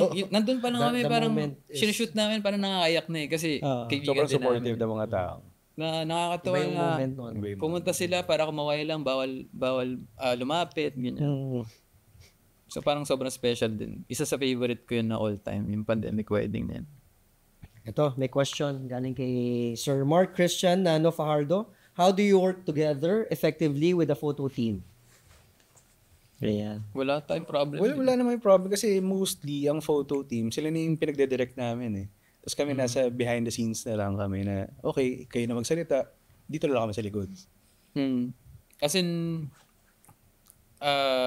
hindi kami nakikipag-agawa ng oras kung may time para mag-portrait. Kaya ang problema namin na kasabay si Toto eh. Kasi hindi rin nagde-direct eh. Nagtuturoan kami, ikaw na to, hindi kayo muna. Ganun yung problema namin pag si Toto eh. Pero yun, masayang problem yun. Chill lang. Kasi ang bilis niya mag-shoot. Kami na mabilis na mag-shoot. Mabilis lang kami mag-shoot eh. Depende na rin sa nangyayari. Sobrang saya nung bride nyo, no? Pagka ito, tas ikaw. Hindi sila pag... Relax lang. Relax lang. Parang, okay, sige, upo lang ako dito. Yeah, mas gusto namin nag-enjoy sila, kausap yung mga tao, bisita, then nag-shoot na kami lang inandun. Tapos isa sa recently naka-work ko si Miko. Tapos ang dali ng buhay namin kasi yung direction niya sa couple, pang video. Gumagalaw. Sabi ko, hindi na ako magsasalita. Tapos doon ako sa gilid, shoot lang ako ng shoot, tapos nakaka-capture ko yung moment. So yung mga ganun. Ang important naman sa amin lagi is hindi bugbog yung couple. Parang masiselebrate pa rin nila na hindi sila hulas, nakapag-mingle sila with the guest, nakapag-cocktail sila, ganyan. Yan yung mga ideal weddings para sa amin. One of the interesting questions tonight, and tinatanong ni Mr. AJ or Miss AJ Bernadas, pwede po paano ma-determine or ways na mag-transition to video only sa wedding as Torn, mag-photo or video? Transition from photo-video siya? Video... video only siya? Tapos... Yes, to photo and video. Kami kasi, hindi naman kami nag-start as photographers eh. Parang passion talaga namin is video. So parang natuloy lang namin siya na, okay, video na lang gawin natin. Huwag na natin gawin yung hindi naman natin alam. Parang ganun. Parang leave it to the photographers. Pero yung question niya is, photo siya, gusto niya mag-video. So, siguro advice ko na wala ring shortcut. Papagdaanan mo yung pinagdaanan namin. Pero ang kailangan mong baon is yung amount ng passion, ng love para... Kasi sa totoo lang, parehong camera ginagamit natin pero magkaibang mundo ang photo and video. So kung willing ka na gawin yung yung dirty work, na aralin mo yung galaw ng camera, framing, yung technical aspect niya na dapat ready ka, mabigat yung mga gamit, may tripod, ganyan. Mas maraming equipments. Pag tinanong mo sa sarili mo yun, tapos game, feeling ko dun start na. Kasi hindi lang siya basta wedding supplier. It's a different discipline altogether. Oo, Magkaiba, editing malayo. So ang dami mong kailangan i-unlearn para Kala mo, you're just holding the same brand na Sony. Malayo eh. Malayo siya. Practice talaga. Dedication sa time. Bakit siya torn?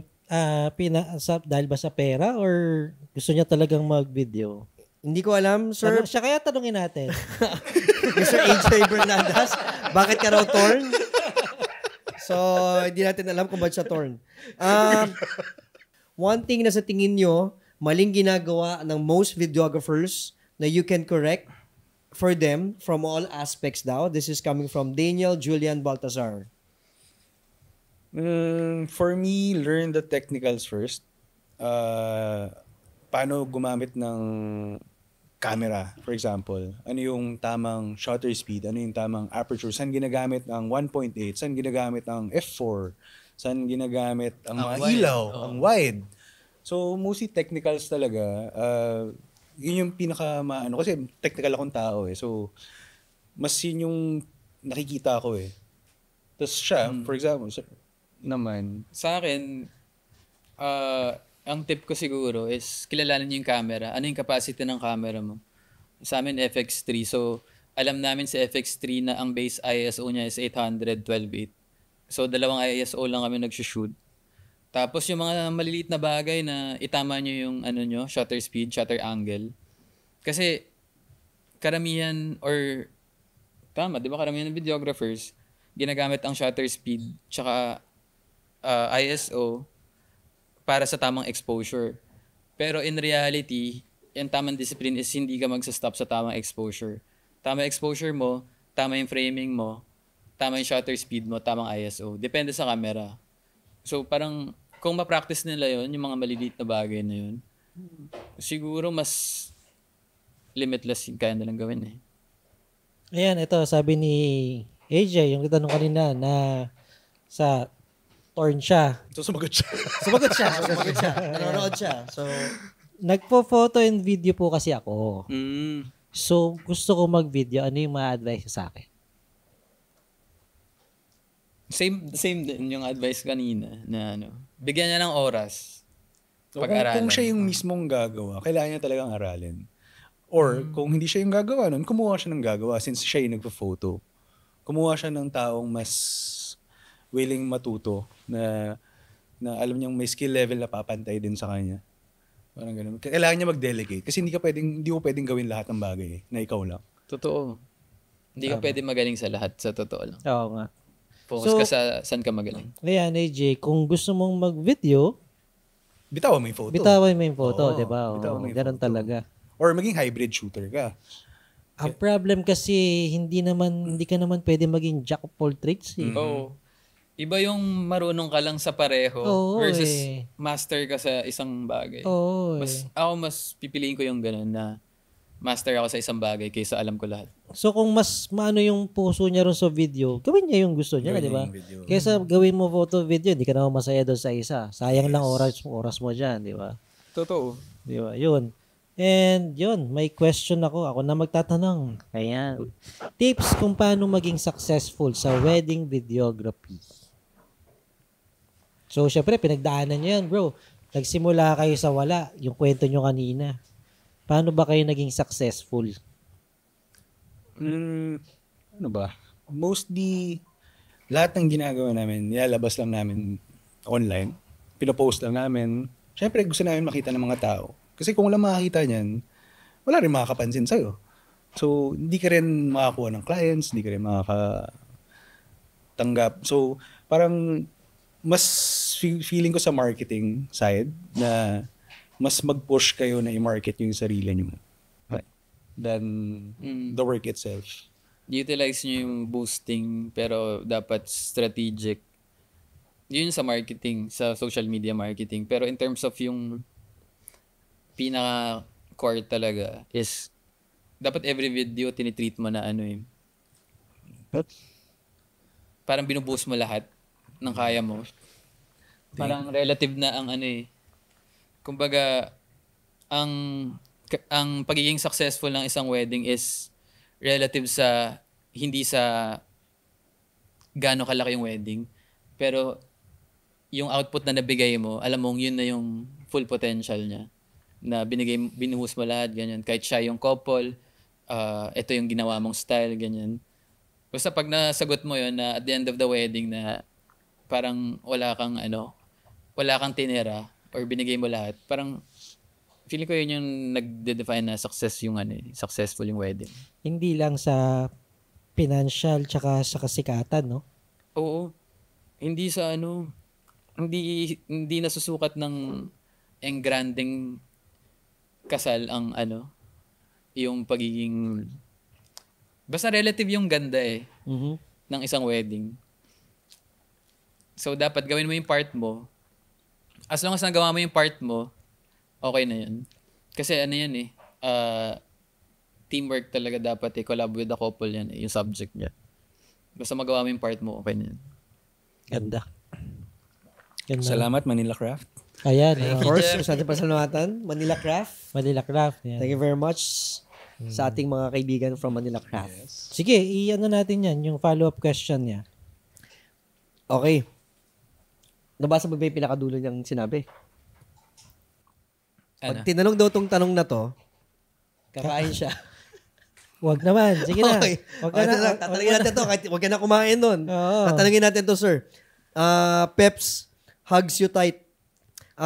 Ask ko lang, how do you handle sa mga nakukuha nyong freelancers na hindi magets ang style nyo, if ever, kung meron man daw? May screening na yun Lahat ng freelance sa amin, familiar na kami Alam na namin yung galaw So kung may bago Kung man. bago, Kung yes. may bago. Kung bago, yeah. Kung may bago, well, tinuturo lang namin, sige, shoot ka lang ng shoot. Huwag ka na magsalita. Parang ganun. Totoo. As in, kasi may mga freelance before na yung magdedirect. So ang instruction lang namin sa kanila, huwag ka na magsalita. I-shoot mo lang kung ano nangyayari. So effective. Ganon ka simple. May requirements Tama ba? na, Ken. Tama. Di ba, Ken? Ano, ulit yun? Kasi dati nung si Ken, nag-freelance pa sa amin, parang siya, medyo nahilig mag-direct. Tapos parang sa kami sinasabi ng, Ken, huwag ka na magsalita. Ubayaan mo lang. Hayaan mo mangyayari. Shoot mo lang i-shoot. Sa equipment, may requirements ba kayo kung mag-freelance or may gamit na ang sarili ang treehouse? Well, sa pag-freelance, required namin may sarili silang dala para memorize nila yung gamit nila. Alam nila paano gamitin. Kasi kung gagamit sila lang gamit ng iba, baka mahirapan lang sila. So, may requirements lang kami na anong camera gagamitin mo, ano yung kailangan mong dalhin, diba? Kung ano yung role mo, yun na yung dadalhin mo. 8-bit or 10-bit? 10-bit. 10-bit. Okay. Alam nyo na kung anong Huwag na kayo camera. mag-8-bit. Ang layo. Pakawalan nyo na yung 8-bit. Pakawalan niya. Ibenta niya. Ibenta nyo na yan. Gusto maganda yung video niyo, 10-bit. Ang laki ng talon. Yeah. So yun din, tip ko sa mag-i-invest sa wedding videography. Mag-expect na kayo nagagastos kayo taon-taon sa gamit. Oo naman. Hindi pwedeng... So non-stop yan. So research pa rin research. Kung yung bago lalabas, i-try nyo. Kung hindi mag-work, sayang pera. Oo. Pero at least try nyo. Kung hindi mag-work, mapapadali yung buhay. Ganun talaga. Hanggat makita nyo. Ako, dami ko rin kasing investment na talagang hindi naman nag-work. Pero paano papasok yung ROI and yung market margin nun kung nag-out ka rin? O kung nag-out ka, basta huwag ka lang magsasagad. Magtitira ka pa rin. May kita mo naman yan yung number of bookings mo in a year. Tapos ito yung magagastos mo. Kung ano yung pwede mo lang gastusin. Yes, so... Like how many percent? Kung meron man kayong ganyan. Per percent. wala Ano siya? Only siya Basta kung tingin kong kailangan natin to ngayon, kukunin ko to. Gagawan ko ng paraan. Yes, yan. Kung kailangan at hindi mo makakabuo yung video bukas, kukunin ko yan. Oo. Ganon. Tsaka ano yung priority mo? Oo. Ang dami kong kailangan biling laptop, ang dami kong kailangan biling monitors pa, mga ganyan. Kable pa lang na simple. Mga ganon. So, yun. Kailangan nyo pag-isipan kung ano yung pa-prioritize nyo muna. Madali nang bumili. Tapos kung makita mo yung number of bookings mo, maaral mo na kung ano lang yung unahin mo. So, kung magsisimula, anong kailangan mo? Camera, lenses, SD Yes. cards, laptop. Yun. Yung pinakasimpleng bagay muna hanggat maging complicated na. Okay. Ano yung mapapayo nyo sa mga bagong video, ano mo na pala yan, sa mga co-supplier natin, word of wisdom, sa mga photographer, sa mga videographer na katulad natin na nagsisimula? Siguro maging healthy lang yung working environment ng lahat. Maging happy lang tayo. Iwasan natin siguro yung mga away, yung mga bagay na makakapagpa-bad trip ng araw natin. Dapat happy lang tayo everyday. Kahit sa office work, kahit sa shoot, dapat lahat masaya lang. Kung gutom ka, pakinig mo. Mga ganun. Para maging masaya yung tao. Tama yun, tama yun. Ayun, parang ako, yung happiness ng tao yung number one eh. Ang sarap mag-work pag light yung working environment na sineset nyo or tinatry nyo iset. Siyempre, hindi mo lagi makukuha. Minsan may aberya. Pero kung yun palagi yung goal nyo, parang ang laking pagpapagaan sa role ng bawat isa eh. Ayun, tapos ano lang talaga, hindi siya, wedding videography, hindi siya madali. So, kailangan mo talaga bigyan ng oras, kailangan passionate ka talaga. Kung gusto mong parang ang goal mo is parang mag-stand out, makilala yung mga works mo, ganyan. Hindi siya overnight. Dati yun yung isip namin eh. Nung napanood namin yung mga videos, kayang-kaya natin yun. Iyabang namin. Nung first wedding, hinampas kami ng realidad eh. Banu natin. Sobrang layo pa pala natin doon. Ang dami pala. Tapos through the years, tuloy-tuloy lang na yung mga ganyan motivation. Nung nakita ko yung Cinema Works nun, parang first time ko nakita ang linis hanggang matapos ang linis. Sobrang galing. Parang ayoko na pero after a while, hindi. Sige, motivation to para maging mas magaling pa. So, ganun lang. Ganun lang, consistency. Tsaka, Consistency. Huwag kang mag-quit, no? Mm-hmm. Hanggang magka-quit. Pinaka-importante consistent. Tsaka from time to time, baka may maisip ka na bago. I-explore mo. Kung hindi mag-work, isip ka ng bago. Kung mag-work, wag mo na ulit. Kung hindi mag-work, wag mo na ulitin. Tapos kung mag-work, i-develop mo pa yung style na yan. Experiment. Kaya mo rin mag-risk. Ang hirap din maging stagnant kasi Risk. kailangan mo mag-risk. Kahit sabi mo, pwedeng pumangit yung video mo, pwedeng gumanda, at least nag-risk ka na matry mo man lang. Kesa hindi mo ginawa. Kesa hindi mo ginawa. At least ginawa Kesa mo. nag-stick ka lang dito. Didemonyohin ganun eh. Ba't di ko pa ginawa to? Gawin mo yan. Ay, ang baduy pa lang. Kahit dati may nagawa na kami sobrang baduy na project, pero nirisk pa rin namin. Kasi trinay namin kung kaya ba namin gawin eh. Oo. And speaking of risk, baka pwede natin i-connect tong next question na to. And that is, how would you like to be remembered in the industry? Parang namatay. Tinataningan na tayo ni Ace Or how do you want to leave a mark in the industry that you are in right now? Hirap yan ah. Siguro ako, gusto ko maalala yung Treehouse na isa sa nag-contribute sa kabuuan ng industry para may angat yung quality ng videos na pinoproduce natin dito sa Pilipinas. Parang, at least, parang sana may na-inspire kami or may nakuha sa amin na ginagawa, ina-apply nila, tapos nag-evolve na to their own style, ganyan. Parang siguro ganun ka-simple lang. Yes. Pero ganda nun yung may maiwan ka na actually dami nyo nang naiiwan eh. Like yung sa interview, tapos yung ring shot, di ba? Yun pa lang, parang pag nakita nila na may umiikot yung ring, tapos pumatong, pumantay, or sakto dun sa position niya, kahit ibang studio yung gumawa nun, Treehouse may isip nun. Di ba? Oo, yung mga ganun sana. Yun yung parang nagpapakilig sa'yo. Kahit ang tagal mo nang ginagawa, may na-inspire ka, ganyan. Or may lalapit sa'yo na tuwa sa trabaho mo, ganyan. Yun yung isa sa motivation yun eh. Minsan nakakapagod na eh, pero pag may mag-acknowledge na na-appreciate yung work, parang, ano ka rin, may gasolina ka na naman, parang ganun. Ganda.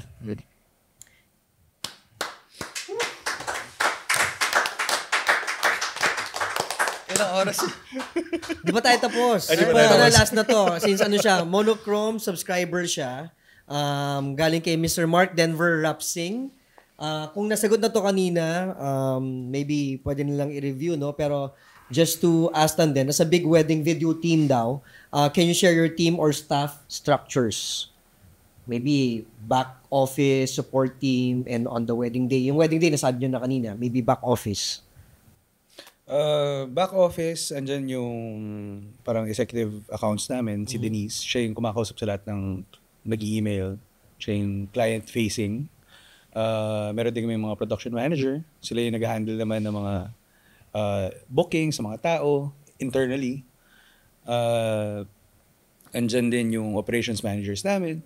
So, siya naman yung nag-handle ng mga yung sa production side naman. Tapos hanggat sa mas actually simple lang naman yung team namin eh. Hindi naman siya ganun kalaki pa. Ginagawa lang natin ang system. Ginagawa lang namin ng system na okay, hindi tayo maging formal naman tayo kahit papaano. Parang ganun. Hindi lang basta-basta tayo may editor ka, may shooters ka. So, may structure dapat, may hierarchy dapat. Para alam mo kung sino yung boss mo. Tapos yung boss nun, may boss din. Para hindi kayo pare-pareho nagka-clash. Para efficient din. Tsaka dati kasi laro-laro lang eh. Tapos ngayon talagang ginagawa namin ng sistema para padali yung buhay para sa lahat. Nice. Ayun. Meron ba kayong gusto i-promote? Pwede nyo i-promote na saan nila kayo makikita, anong Instagram, Facebook, YouTube ng Treehouse Stories, and syempre yung other business. Okay. Facebook, Treehouse Story. Lahat naman Treehouse Story, Facebook, Instagram. TikTok, may TikTok kami. Tapos Website, Treehouse Story. treehousestory.com. Basahin nyo yung website namin. Ginawa namin parang storybook. So, nakikwento rin yun. Hindi lang para para may journey yung kung maging interested. Tapos, yun, shout out kila Da, tsaka sila Ken. Nandito sila, mga shooters namin. Yung mga nasa office? Sa office, sila Denise, Kevin, sila Quim, EJ, editors mga namin. kalimutan. So, ang dami nyo rin. Mga better halves? Hi sa asawa ko nanonood ngayon. I love you. Shout out kay Leia. Nanonood siya sa YouTube. Tsaka kay Kael. Nice. Ay, congrats pala, pre, sa bagong thank daddy. you. 5 months pa lang. Nakakatuwa.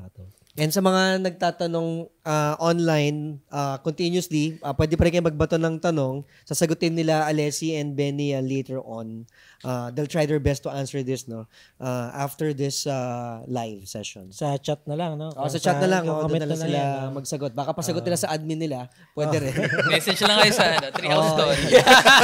Email address. Ano yung email May address? sasagot doon. info@treehousestory.co. Yan. At pag hindi pa rin nasagot doon, may suggestion pa akong isa. Pepe Fernandez Photography at gmail.com. Pwede niyong ibataan yung mga tanong niyo. Message nyo na si Pepe. Alam niya yung mga sagot. Sinabi na namin lahat. Yan, si Shout Pepe. out kay Jeffrey Pile. Yan, pwede. Tsaka kay Eugene Santos. Nag-message kanina. Tsaka kay Jeff na rin. Ganda. Sino pa yung gusto nyong batiin online? Ayan, pwede nyo Nanonood? batiin. Sino ba? Sige, pwede nyong Kasi kanina pa sila nakasubaybay. Meron pa rin tayong almost 180,000 viewers na nanonood sa ating Facebook. Grabe, ang daming hindi bumitaw, no? Oo, sobrang interested sila kasi hinihintay nila yung Kiss. Wala pa raw 5K eh. Oo nga eh. More than 5K na yan. Hindi total 5K dapat isang bagsak 5K. O baka naman. Pepe. Si Pepe lang talaga inaasahan nating lahat. Yun, pasalamat muna ulit tayo sa ating mga sponsors. Siyempre, nandyan pa rin CinemaWorks, Aperture Philippines, Paparazzi, Henry's Cameras PH, MQ Group, Manila Crafts. Grabe, meron tayong Ursula. Yan, thank you Jeff. And siyempre, ang Stellar Story, nandyan pa rin. Bakit natin? Roundhouse Production, Sir Jason Orquiza, maraming salamat. And siyempre, the one and lonely, Ace Ryan Ching, Create Sundays. Yeah. One Thank you and very only? One and only. At dahil dyan, nakahingi tayo ng mga konting sponsors. Si Ace pala yung nag-aasikaso ng ating mga sponsors. Ang galing nga eh. Ang kami. So ito from Henry's Cameras. So para sa inyo to. Yan. Token natin, sir. Yan. Thank you, Henry's. Product nila yan, Henry's. Ganda oh. Ayan. Ito, yan. Meron silang tumbler. So, lahat na mag-guest dito, magkakaroon po kayo ng Henry's limited edition tumbler na pwede nyong dikitan ng inyong phone. Yun, no? Diba? So, yan. So, kung may sports kayo at gusto nyo mag-TikTok, meron na kayong stand. So, tas may tripod stand. O simpleng ganito, pwede naman mag-shoot. Yes. Oo, di ba? Ayan. So, yun. Maraming salamat sa mga nagpadala ng stars. Nagbebenta pa nga pala ang Cinemaworks ng LUTs, ha? Kung gusto nyo bumili, napakaganda ng LUTs na yun. Kuha nyo yung kulay ng Cinemaworks. Nako, murang-mura lang. Bilhin na kayo. Hindi, joke lang. Ayan, maraming salamat sa mga nagpadala ng stars. Nandyan sila Pepe, yan. Sila Nico Kyoge, mga nagpadala ng stars, mga tropa na Ezra. Yan, Ezra. Yan, sila Hello, yan. salamat sa panonood. Thank you si sa- JP, nakikita ko si JP. Ayan. Thank you sa support, guys. Malaking tulong po yan para sa Monochrome, sa mga ginagawa natin dito, no? And please like and subscribe lang po sa ating YouTube channel. Please hit the notification bell para lang yun, no, updated kayo sa mga i-upload ng Cinemaworks. And ayun, maraming salamat, mga idol. And Tuloy-tuloy pa rin tong live, no? Tapos magkakwentuhan na lang. pwede na kayo. Wala, stop natin to. Wag. Pwede ako mag-CR? Tapos na ba? Ayun, babay lang muna tayo. Sige. Yan, bye-bye, guys. Thank you. See you next week. Thank you, Kay Miss guys. Ai yan. Bye-bye. Bye-bye.